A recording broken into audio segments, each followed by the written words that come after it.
뮌헨으로 이적한 김민재가 드디어 공식적인 데뷔전을 치렀습니다. 물론 아직 분데스리가 데뷔는 아니고 DFL 슈퍼컵이라는 대회입니다. 분데스리가 개막은 다음 주 토요일인 8월 19일 새벽 3시 30분이 될 예정입니다. 이때가 뮌헨과 베르더 브레멘의 개막전이고, 이번 슈퍼컵은 영국의 커뮤니티 실드와 비슷한 이벤트전에 가까운 대회라고 보면 됩니다. 잉글랜드에서도 리그 우승팀과 FA컵 우승팀이 본격적으로 프리미어리그가 개막하기 전에 시작을 알리면서 한판 붙곤 하는데요. 올해는 리그 우승과 FA컵 우승을 모두 3관왕이었던 맨시티가 차지한 결과 리그 준우승이었던 아스날이 상대가 되어서 두 팀 간의 경기가 펼쳐졌습니다. 결과는 1대1 무승부로 승부차기까지 간 끝에 아스날이 페널티킥 승부에서 4대1로 앞서며 복수에 제대로 성공을 하게 됐죠. 독일의 슈퍼컵 역시 똑같다고 볼 수 있는데, 분데스리가 우승팀인 바이에른 뮌헨과 독일의 FA컵인 포칼컵 우승팀인 라이프치히가 리그 개막전에 맞대결을 펼치게 된 겁니다.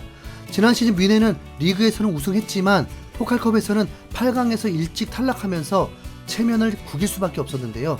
최근 포칼컵 우승이 2019-2020 시즌으로 그 이후에는 3년 동안 결승 진출도 못하면서 상당히 뼈아픈 대회가 되어버렸습니다. 반면 이번 슈퍼컵의 상대팀인 라이프치히는 2년 연속으로 포칼컵에서 우승하면서 아주 기세가 높은 팀이라고 할 수 있죠. 분데스리가에서도 3위를 했던 팀인 만큼 결코 무시할 수 없는 저력이 있습니다. 이 두 팀은 작년 슈퍼컵에서도 만났는데 그때는 5대3으로 뮌헨이 승리하면서 라이프치히를 제압하는 데 성공했습니다. 그러나 올해는 라이프치히가 3대0으로 뮌헨에게 완벽한 복수를 해버렸죠. 김민재도 영입하고 케인도 합류한 뮌헨이 첫 대회부터 0대3 패배라니, 기대와는 전혀 다른 시작이었지만 실제 상황을 보면 어느 정도 이해가 갑니다. 뮌헨의 선발 멤버를 보면 이번 경기가 마치 프리시즌 친선 경기처럼 느껴지는데요.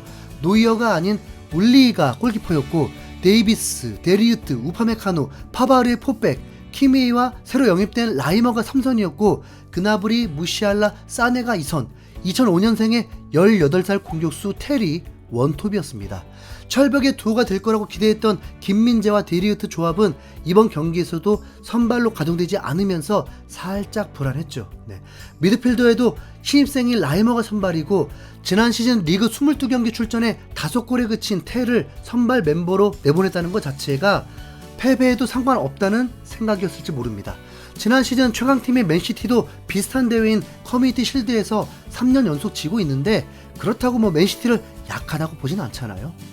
김민재와 케인을 영입한 뮌헨도 마찬가지로 이번 대회에서 지더라도 리그 우승과 더불어서 포칼컵과 챔스에서 우승하면 3관왕입니다. 케인은 오피셜이 난 지 24시간도 되기 전에 바로 슈퍼컵을 해야 되는 상황이 되다 보니까 당연히 선발로 나오기는 불가능했고요. 김민재도 아직 완전히 녹아들기에는 시간이 많이 부족한 상태였습니다. 기초 군사 훈련을 하면서 살이 많이 빠졌는데 아직 체중을 다 회복하지 못한 듯 보이고, 뮌헨에서 훈련을 한 것도 3주 정도라서 선발이 아닌 벤치에서 시작을 하게 됐습니다. 데리유트와 우파메카노 조합으로는 챔스 우승이 불가능하다고 판단한 뮌헨이지만 일단은 익숙한 이 둘이 나선 겁니다. 그리고 이게 엄청난 패착이 됐죠. 뮌헨은 경기 시작 3분 만에 실점을 하면서 매우 불안한 스타트를 했습니다. 프리킥 상황에서 공을 따내지 못했고, 이걸 라이프치히의 다니 올모가 밀어 넣으면서 선제 실점을 허용해버린 뮌헨이었습니다. 뮌헨의 굴욕은 여기서 끝나지 않았는데요. 전반전 내내 뮌헨은 만회 골을 넣기는커녕 44분에 추가골까지 실점해버렸습니다. 이번에도 올모가 베르너의 패스를 받아서 감각적인 턴으로 데리유트와 라이머를 뚫고 그대로 골키퍼의 가랑이를 노린 겁니다. 충격적인 전반전의 0대2 스코어에 투엘 감독은 급하게 김민재를 투입했지만 이미 넘어간 기세를 바꾸지 못했습니다. 데리유트, 파바르, 라이머를 대신해서 김민재, 마즈라이, 코망을 투입했지만 추격골이 나오지 않았습니다. 솔직히 전반전 동안 뮌헨에게도 많은 기회가 있었던 게 사실입니다. 전반전만 따지면 유력한 득점 기회가 뮌헨에게는 3번, 라이프치히는 1번이었는데 뮌헨은 3번을 다 놓쳐버렸던 겁니다. 확실한 원톱 스트라이커가 없다는 사실이 다시 한번 뼈아프게 다가온 지점이죠. 후반에도 마찬가지로 2번의 득점 기회를 모두 놓치면서 무득점에 시달렸습니다.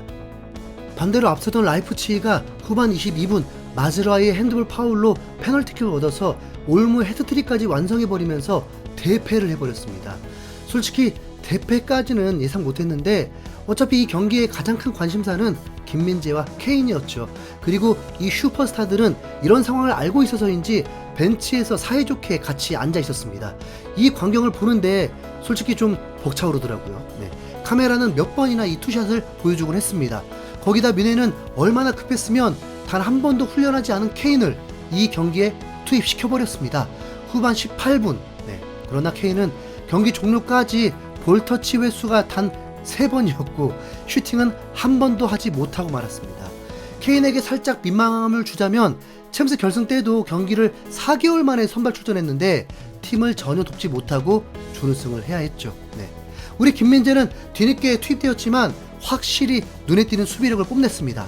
미넨이 전반전에 이 실점을 할 동안에는 벤치에 앉아 있어서 아무것도 할 수 없었고 세 번째 페널티킥 역시 핸드볼 파울 때문이라서 김민재는 실점에 대한 지분이 없었습니다.